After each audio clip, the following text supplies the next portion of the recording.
We are going to be hearing from Miram Snider today. And get my thing over here. She grew up in Southeast Missouri. She's always had an interest in animals, science, and research. She received degrees in animal science and biology from Southeast Missouri State University before she moved on to the University of Kentucky, where she got her MS in ruminant nutrition, focusing on the impacts of ergot alkaloids at both the tissue and cellular level. Took a research internship at the University of Alberta, focusing on calf nutrition and rumen development. She's currently a PhD candidate at the University of Vermont in the Department of Animal and Veterinary Services. She currently serves as the graduate student representative and social media editor for the American Registry of Professional Animal Scientists and their affiliate journal, the Applied Animal Science. It's an organization that provides certification to animal scientists and affiliates through exams and continuing education. This certification provides credibility and credentials for animal scientists that can be beneficial in settings involving public policy, legal and industry groups, and legislation. She's going to talk to us today about professional certifications and continuing education. Miram Snider. Well, thank you all for being here today, and thank you for the introduction. And since I already had a background about myself, I'll just transition right to talking about ARPAS and continuing education. And as previously said, I used to serve as the secretary for the graduate division of the American Dairy Science Association. And I'm also involved with the Northeastern section of ASAS and ADSA, where I help graduate students, get involved with presenting posters and help guide them along to where they need to be at conferences and things like that. And I currently serve as a graduate rep for ARPAS, and I'm their social media editor for their corresponding journal of applied animal science. So getting a little bit into this, you may have seen it before at conferences and have seen the kiosk about ARPAS. And ARPAS stands for the American Registry of Professional Animal Scientists. And we fall under a group called FAST out of Champaign, Illinois, which is known as the Federation of Animal Scientists. And we're affiliated with 5 different professional groups. So American Dairy Science Association, American Society of Animal Science, the American Meat Science Association, the Poultry Science Association, and Equine Science Society. So for instance, I am a member of both ADSA and ASAS, but I also am a participant of ARPAS because I took an exam and I'm certified to be a member, and I'll get more into that here in a bit.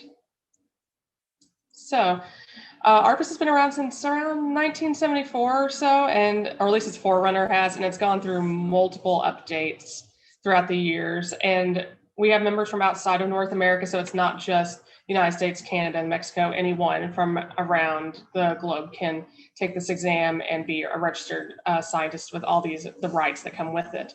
And we do have 8 chapters that are currently active, such as the California chapter, the Colorado, Wyoming, Nebraska chapter, Midwest, Northeast, which is the one I'm part of, Pacific Northwest, Southeast, Southern Plains, and the DC chapter.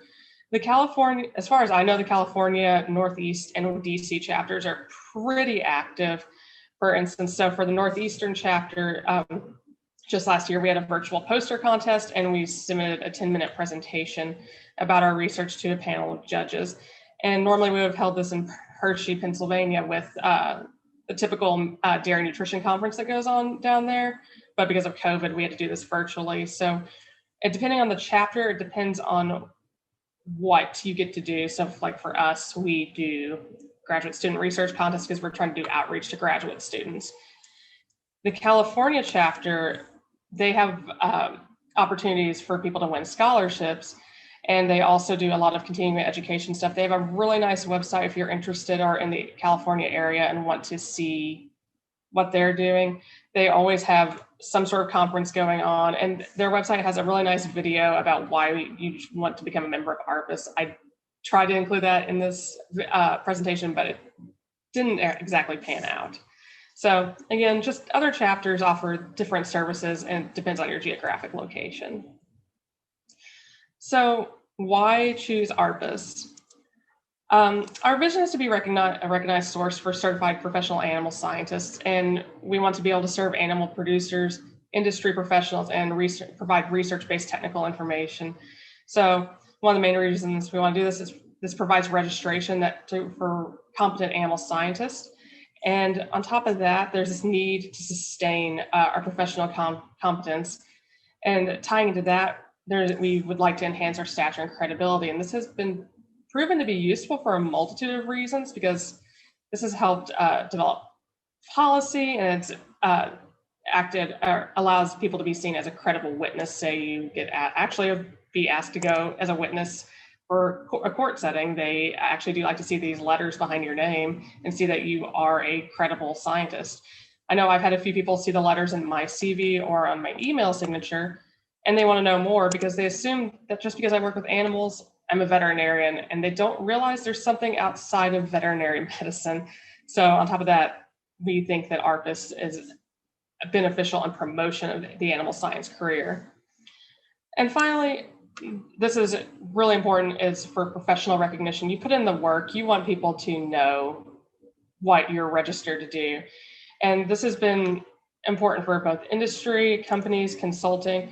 And this is kind of like, in a way, bragging rights to say, hey, I'm a member. I've put in my time and work, and I'm staying up to date in like the current research. So our members, they consist of independent consultants, and whether that be for dairy or another operation type. And I lean heavily in this presentation about dairy because that's what I do. I'm more familiar with the dairy side, but we do cater to all species and different types. So we would like to hear from people outside of just dairy and beef. So as I said, consultants are important members. Our past president currently runs his own consulting business, and then companies like to see that certification. Our current president works for Zenpro, as does our treasurer, and our secretary currently works for Elanco. So producers can also get this. Producers can also get certified as a professional animal scientist, or RAS or RAPS, which I'll go into in a few minutes. And a lot of university extension and government people are interested in this. And again, professional societies. Multiple, like, so again, I belong to ADSA and ASAS, but ARPAS, you can belong to multiple professional societies and ARPAS. But we're not just limited to those professions. Graduate students and undergrads can be members as well. And that's something we're trying to heavily target these days, because it's we have an aging group in ARPAS, and we would like to reach out to younger professionals, undergrads, graduate students, postdocs, and early career research scientists.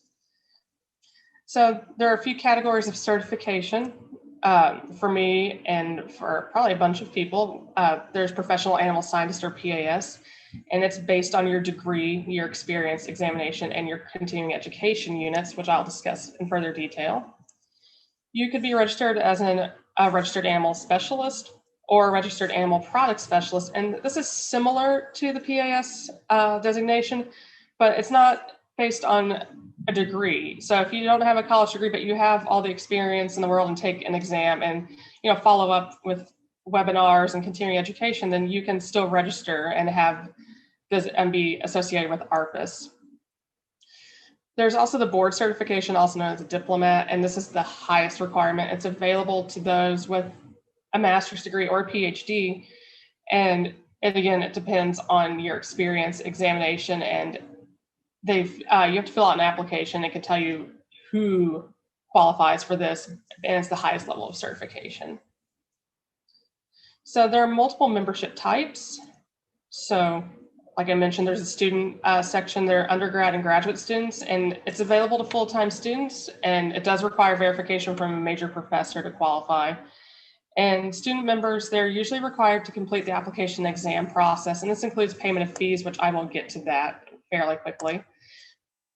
And you're expected to pay student dues for the first year, which is $10 a year for grad students and undergrads.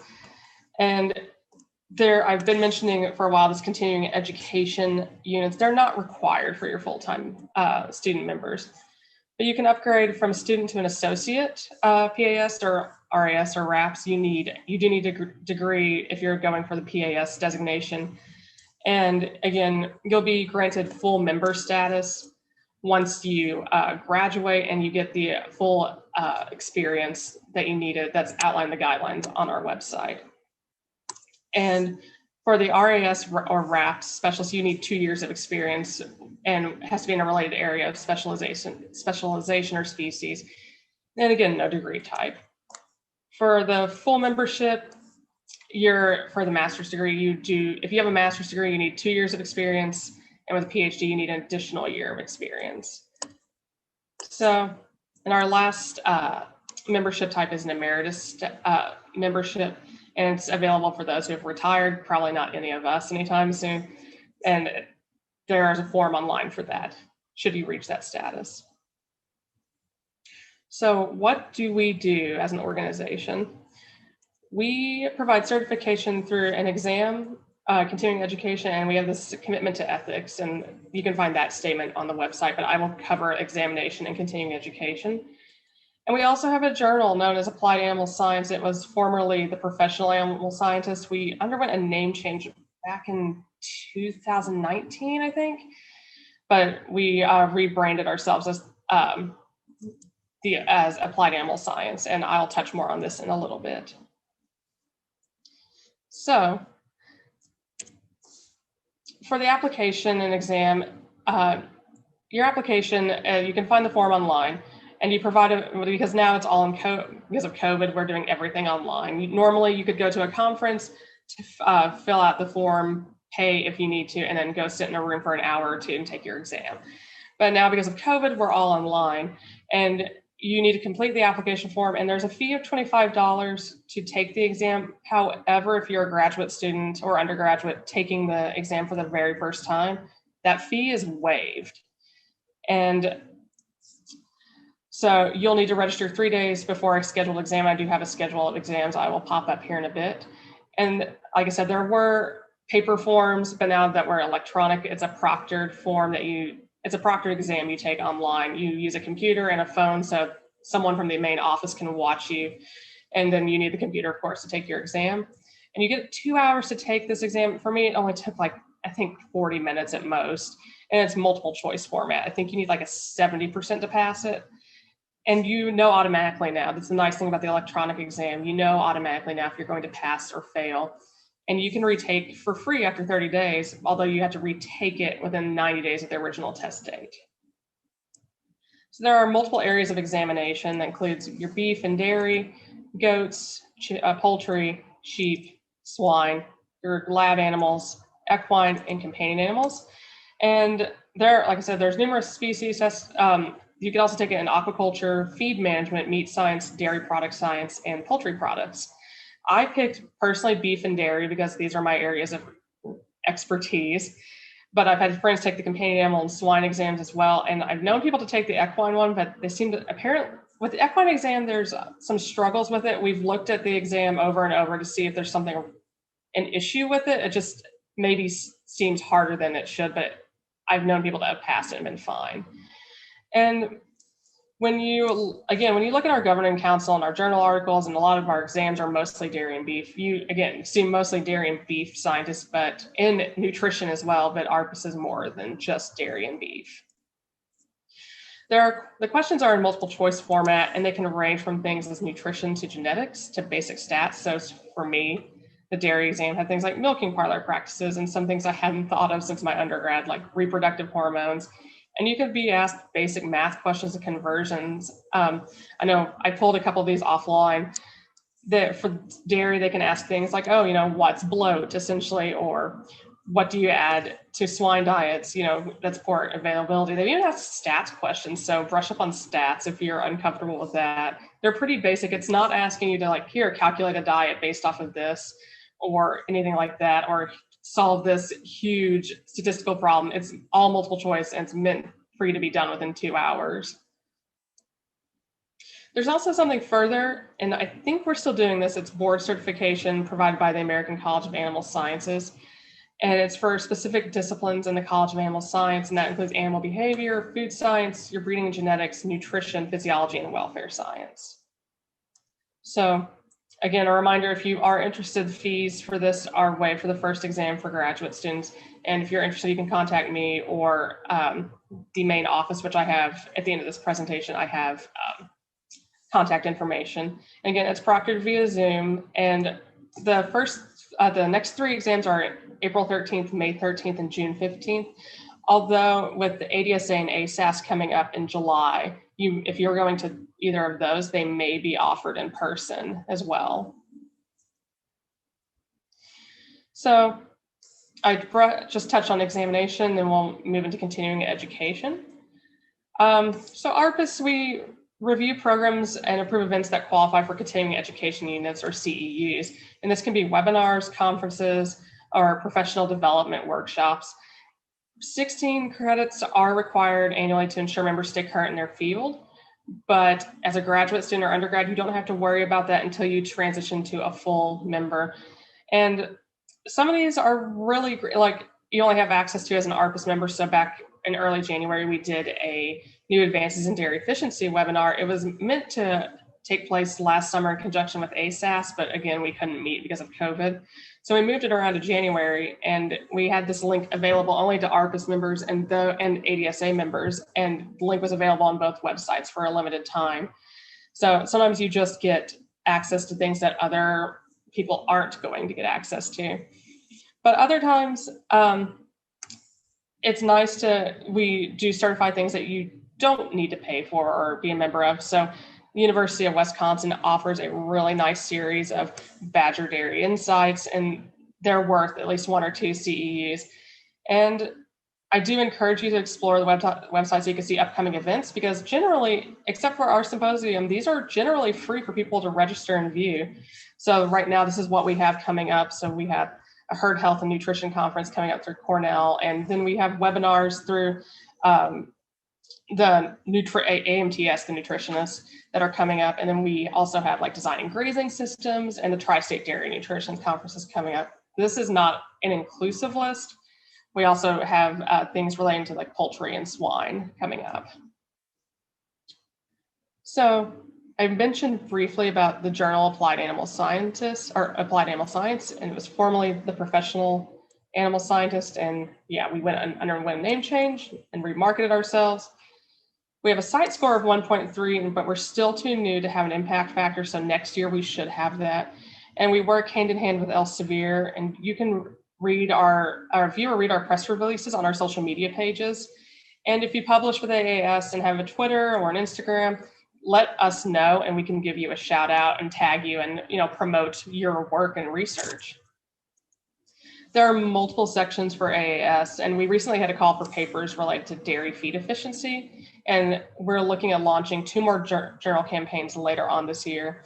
Our sections include everything from extension and teaching and food science all the way to physiology, nutrition, and sustainability.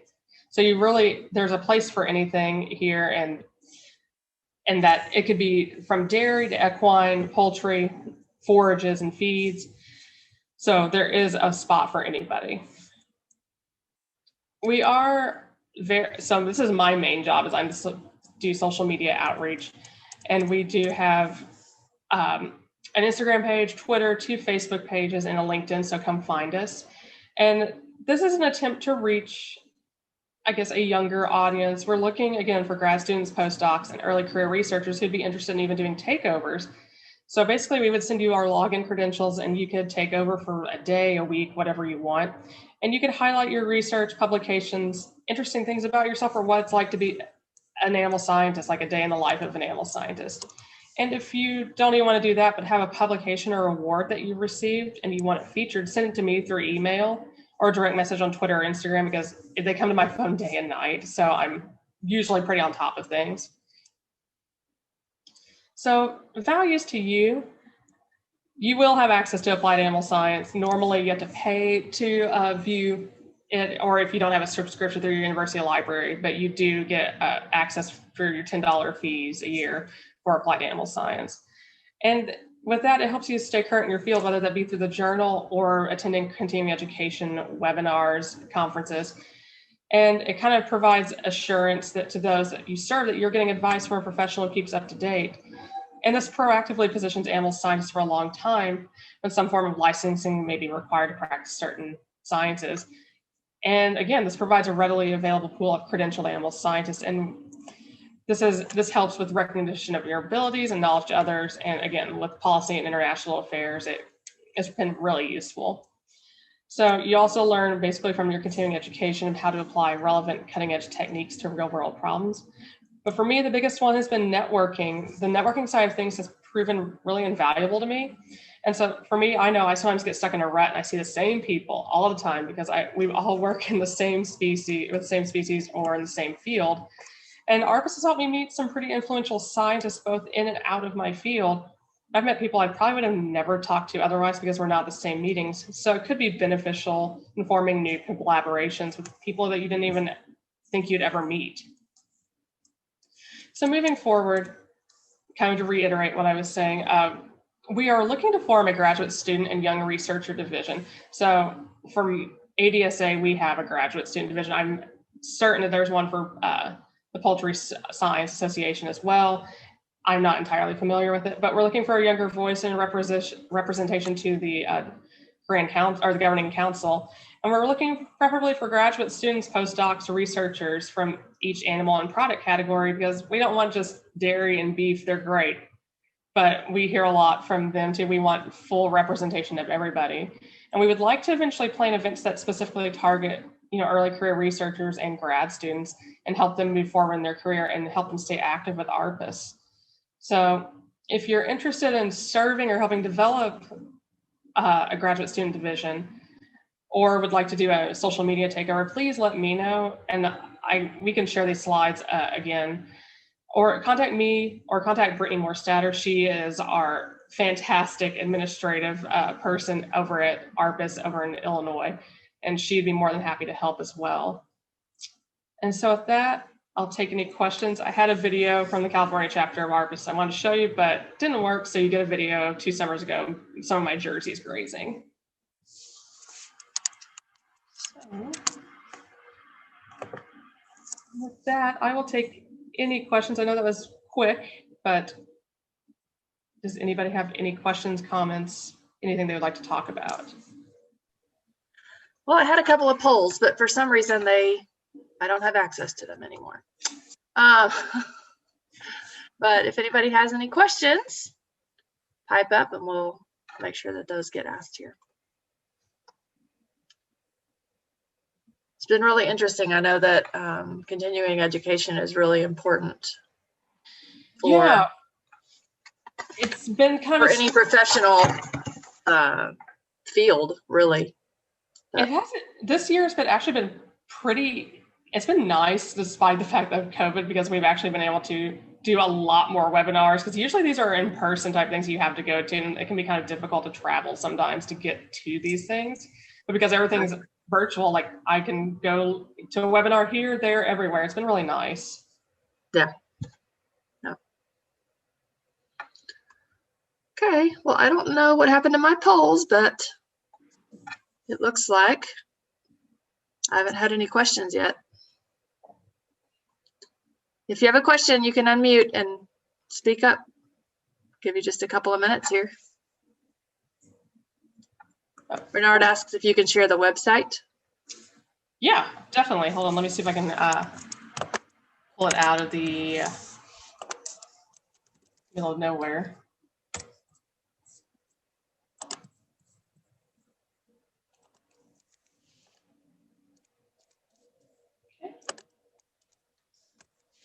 Go. And I see a question that says, many professors currently don't have ARPAS certifications. Why should current graduate students do so? So I kind of ran into this problem actually with my former PI. He didn't know that ARPAS was a thing for everybody. He's like, I just thought it was for extension personnel or, industry people. I didn't think that government scientists or, grad students should do it.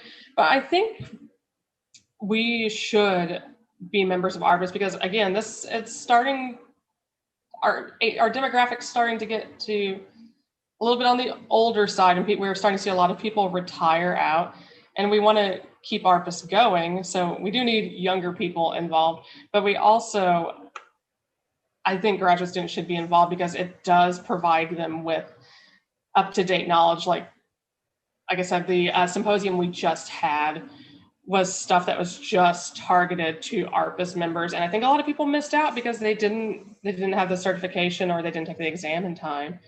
So they missed out on some really good speakers that was, and it was really helpful actually for me when I'm developing like some manuscripts and things like that. So I think it does provide opportunities, again, for, learning new information, learning new methods, and then the networking thing is huge. Especially you'll find networking that gives you better job opportunities. Those letters behind your name are going to give you better job opportunities to reduce the amount of starting at the bottom. And on top of that, just current information is so much more available to you, and keeping that education up to date.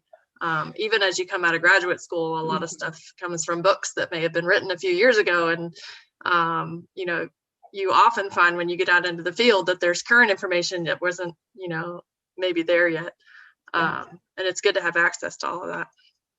So, and people do, like I said, they ask about the letters because I include them. Like, I earned it. I'm proud of it. I include it on my CV, and they ask like, "Oh, I just thought you were a veterinarian." I'm like, not necessarily the case. I mean, it does help promote your career, and it helps. Like, I've gone and talked to not just undergrads, but I've gone and talked to elementary school age kids, and it's helped promote the fact that you don't have to just go into vet school, which is great, but you can go and you can work in swine production. You could go do poultry stuff. You don't have to just go into medicine. You can do anything related to animal science.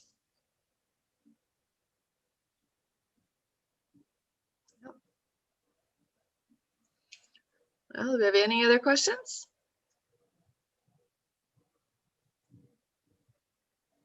I think Miriam has shared some really valuable information and something we should all be looking into. And I thank you for your time, Miriam. Yeah, thank you. I'm sorry if it was too short. I can share my slides if people would like to see them or like a copy of them. Okay. We can put a connection to that out there. So I can take care of that for us. All right. And everybody remember the scholarship opportunity that we've got for college and careers. If you haven't gotten the email on that, let us know. Reach out to us. Might be in your spam folder because everything's coming from a new email address this month. So thank you guys.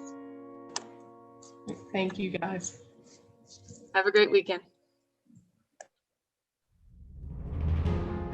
Thank you.